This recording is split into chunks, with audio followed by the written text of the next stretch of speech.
ఓం నమో వెంకటేశాయ. నేను మీ శ్రీనివాస్. భక్తి మార్గానికి స్వాగతం. తిరుమల తిరుపతి దేవస్థానం సంబంధించిన మరొక లేటెస్ట్ అప్డేట్ కూడా రావడం జరిగిందండి. ఎవరైతే మార్చి నెలలో తిరుమల వెళ్ళి శ్రీవారిని దర్శించుకోవాలనుకుంటున్నారో మీ అందరికీ కూడా ఒక మంచి అవకాశం.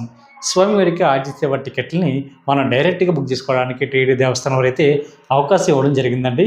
ఇది రేపు అంటే డిసెంబర్ నెల 22వ తారీఖున ఉదయం 10 గంటలకి టీడీ దేవస్థానానికి సంబంధించిన అఫిషియల్ యాప్ ద్వారా కానీ అఫిషియల్ వెబ్సైట్ ద్వారా కానీ ఈ టికెట్లు అయితే మీరు డైరెక్ట్గా బుక్ చేసుకోవచ్చు. మనకి స్వామివారికి ఆర్జిత సేవలో ప్రధానంగా 4 రకాల సేవలు అయితే అందుబాటులో ఉంటాయి. కళ్యాణోత్సవం, దీన్ని మనం కళ్యాణం టికెట్ అని పిలుస్తూ ఉంటామండి. ఇది భార్య భర్త ఇద్దరు పాల్గొన్నారు. టికెట్ కాస్ట్ మనకు 1000 రూపాయలు ఉంటుంది.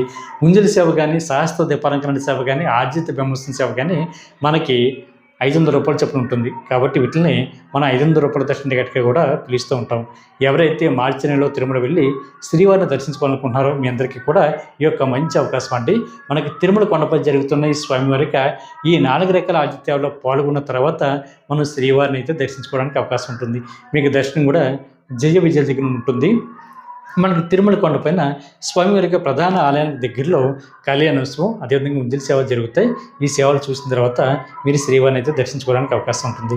ఈ టికెట్లు కూడా మనకి 500 రూపాయలు ఉంటుంది కాబట్టి వీటిలో 500 రూపాయల దర్శన టికెట్గా కూడా పిలుస్తూ ఉంటాం. ఇది టీటీ దేవస్థానం సంస్థ బట్టి అఫిషియల్ వెబ్సైట్ ద్వారా బుక్ చేసుకోవచ్చండి. అఫిషియల్ వెబ్సైట్ వచ్చి tt.devaస్థానం.ap.gov.in వెబ్సైట్లోకి మీకు మొబైల్ నెంబర్తో లాగిన్ అవి బుక్ చేసుకోవచ్చు. మనకి మిగిలినటువంటి 3 సేవలు ఏవైతే ఉన్నాయో అది సింగిల్ కావాలితే సింగిల్గాను, లేదా మనకి ఇద్దరు కావాలితే ఇద్దరు కూడా బుక్ చేసుకోవడానికి అవకాశం ఉంటుంది. కాకపోతే కళ్యాణ టికెట్ అంటే భార్యాభర్త ఇద్దరు మాత్రమే పాల్గొనడానికి అవకాశం ఉంటుందండి. 12 సంవత్సరాల లోపు ఉన్న మీ పిల్లలు కూడా ఈ స్వామివారికి ఈ ఆర్జిత సేవలకి తీసుకువెళ్ళడానికి అవకాశం ఉంటుంది. ఓం నమో వెంకటేశాయ. ఈ వీడియో కనుక మీకు నచ్చినట్లయితే లైక్ చేయండి, షేర్ చేయండి, మీకు అభిప్రాయం తప్పనిసరిగా కామెంట్ చేయండి. ప్రతి ఒక్కరు కూడా మర్చిపోకుండా మన భక్తి మార్గం ఛానల్ని సబ్స్క్రైబ్ చేసుకోండి. ఓం నమో వెంకటేశాయ.